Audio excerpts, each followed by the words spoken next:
All right, guys, just got gas, ready to start my day. I'm going to pick up my passenger side view mirror that broke off, so I'm going to pick that up at my mailbox in Bristol. Probably not going to be able to put it on today. I got a jerry rig right now. I got a little mirror just like shoved on there. But Uber driving. This is not something, guys, you want to do for the long term. That's the whole point of the channel, really, is to any job. This pertains to not just Uber driving, but any job that you do not want to do long term. You need to start setting up a backup system that's going to bring you in some money. And one of the reasons why I think it should be online is because obviously you see what's going. Online has become probably, especially affiliate marketing, is probably becoming the most cost-effective business to start because it doesn't necessarily take you any money up front. If you want to get the big commissions, yeah, you're going to have to sign up for certain programs and companies, but you don't necessarily need the big money. Meaning you don't need the high ticket offers yet. Not yet. You're going to need those high ticket offers once you started bringing in some money. Some people like to jump the gun, I get it, and they go right to the high ticket offers because they think that they're going to be able to generate some sales. But without a traffic source, guys, you're not going to generate any sales. So what I'm saying to you is there's nothing wrong with being an Uber driver part-time or full-time, but there's steps you got to take to ensure that you're going to make more money down the line. And one of those things is setting up your Uber business as a real business. Believe it or not, a lot of people miss this step because they don't set up their business like a real business. Try to get ahead of this truck, guys. Give me 1 second, guys. This guy wants to play the race game. I don't know what it is with people nowadays, but they don't want to let you in. They rather race past you rather than let you in when you're coming in off an exit. So you have to play this game where you got to like race past them. And you shouldn't have to do that, but people like to play games. So where was I? Step one, setting up your Uber business, Uber or Lyft, doesn't matter which one or both. I'm going to recommend you sign up for both because at some point you're going to get kicked off one of the platforms. Almost guaranteed you will get kicked off one of these platforms at some point in time. So I recommend you sign up for both up front. I think Uber is probably a little faster with the background check. That's just me personally. And get up set up as soon as possible. But maybe you want to hold off and do another step first. And that is maybe you want to set this up as a LLC first. Establish LLC, establish a business account. Then after that, what you might want to do is then go into the steps of signing up your Uber or Lyft account under that business account. And then this way, by doing it this way, you're kind of helping yourself out in the future because you're going to be able to qualify a lot easier for business lines of credit and grants just by having this step done, just by having everything in your name. It's going to make this process easier. Now, alongside of setting up your Uber or Lyft business properly, you need to have a side hustle, like I said, online. So what you want to do is start building a following. A lot of people think the offer should be the start. No, the offer should not be the beginning part of this process. It should not.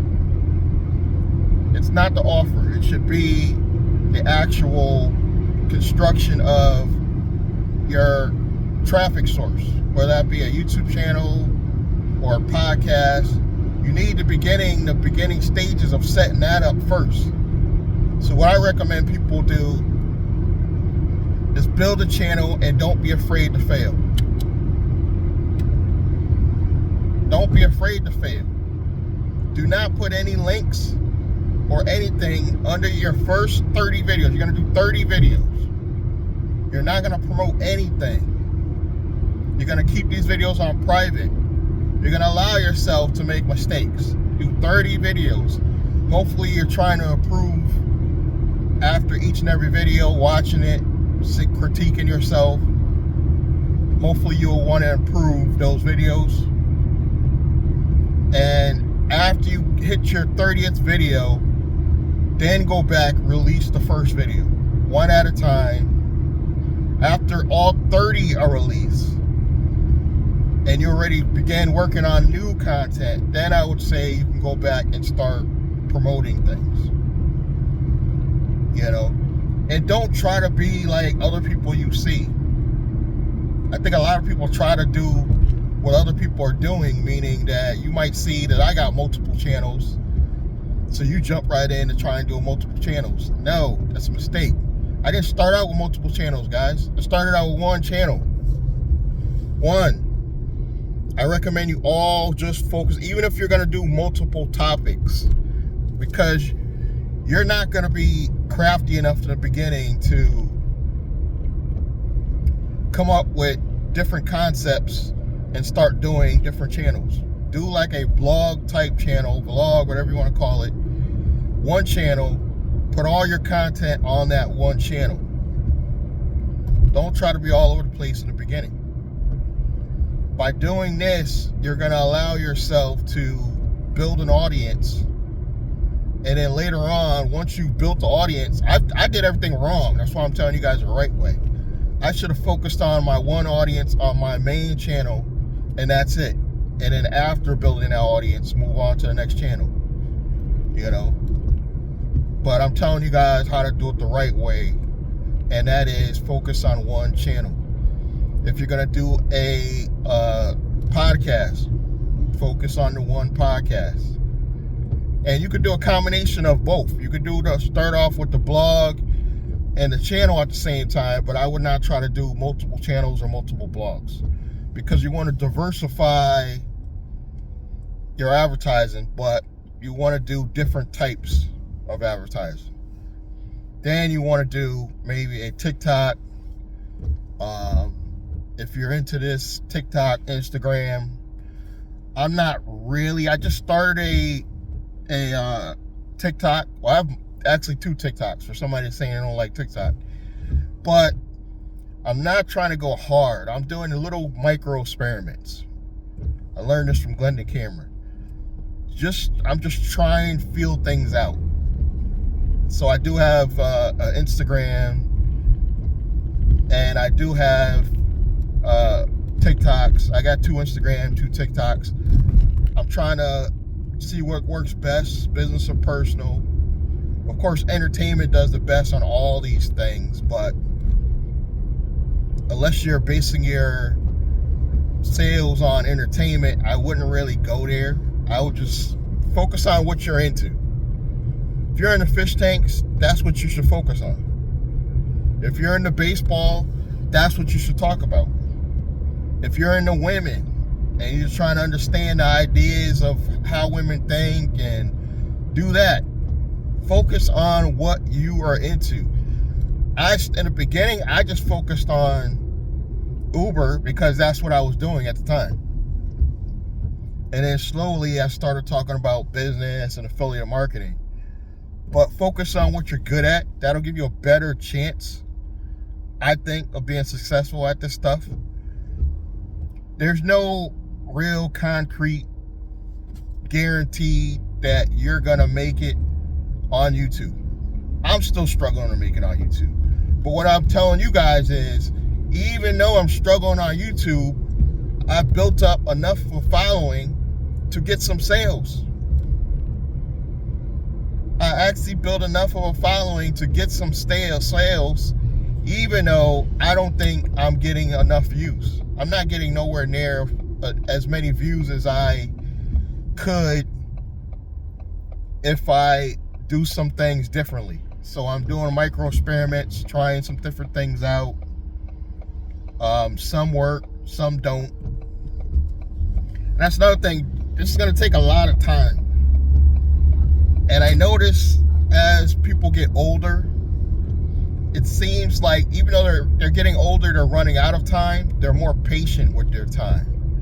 Because we start to understand that things take time. But when I was younger, I was young too. You know, when I was in my 20s, I wanted everything like this. I didn't want to wait. I didn't have a plan, but I didn't want to wait neither.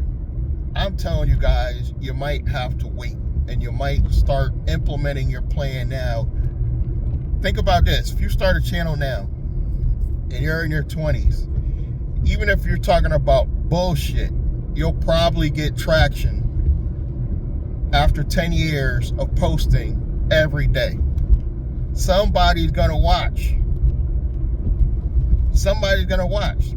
And the way TikTok algorithm's set up, you don't even have to have a lot of followers to get viewership on TikTok, I noticed. That's one of my micro experiments because I don't have any followers. I got like 5 followers, guys, but on one of my videos, I got a few hundred views. So some people, younger people are gonna tell you that TikTok is probably easier to build a following because you don't need a lot of followers to get a lot of views with TikTok. But I would start with the hardest because that's going to give you the more longevity. In my opinion, I think YouTube is going to give you longer longevity. So I would start a YouTube channel first. And you could do like I do. I put my same YouTube videos on TikTok. So you can reuse your content over and over and over. But as an Uber driver, start doing this now. And begging for subscribers works, guys. I go all the time. I get people in my car and I'll tell them, yeah, you want to check out my channel? And they're like, yeah, sure. What's your channel name? And they actually go check it out, guys. So it's not like I don't get people that in the real world, I tell them to go to the channel and sometimes they actually do. And I've had people right in front of me, like subscribe to the channel right in front of me. So begging for views, even though I know it sounds, degrading, but it actually helps. Over the past year, I probably begged for 100 people to subscribe, and I think 100 people have subscribed. All 100 people. Maybe like 1 out of every 10 I tell don't subscribe. They just check out a video. But most of them actually will, because they see who you really are in the real world. So they actually go check it out. They subscribe. You got to fill your passengers out. Don't get any passengers that you can tell don't want to be bothered. I can tell right away. It's become like a second skill. Just how I say hi to somebody and how they respond, I can tell whether or not they're going to have a conversation with me and or want to check out my YouTube channel. So start working on your side hustle, but you got to start with a following. There's no way, there's no way you're going to start getting sales without first starting to build a following. And if you really think about it, that's what everybody on YouTube, it seems like they're not telling you. They're telling you, oh, I made, 100K last year, but they didn't tell you they had to build a following first to get it. And this is what Glenn Cameron has also been crying about, because he's saying everybody's doing it wrong. And he's right. You got to build a following first. And I don't even want to compare myself to most YouTubers. Just because I know my viewership is so small, you guys could easily get to my level just by doing one video a day talking about nonsense. You can literally talk about nonsense and get as many views as I get. And if I'm getting views and getting signups, just imagine what you could do. Especially if you're more attractive, You know, if you already have a lot of a broad network of people that you could just be like, yo, go check out my channel. Some of you already have that in the real world. That you have a group of friends that you could be like, go check this out, and they will tell their friends, and they will tell their friends. Especially if you're an attractive young woman. If you're an attractive young woman in America, you are almost guaranteed views, even if you're talking about nothing. Simple fact. So if you want more videos about how to get this money and build a side hustle, hit me in the comments. If you want to contact me, strategy sessions below, information. Subscribe, like, comment, hit that bell icon, and I'm going to catch you guys in the next one. Thank you.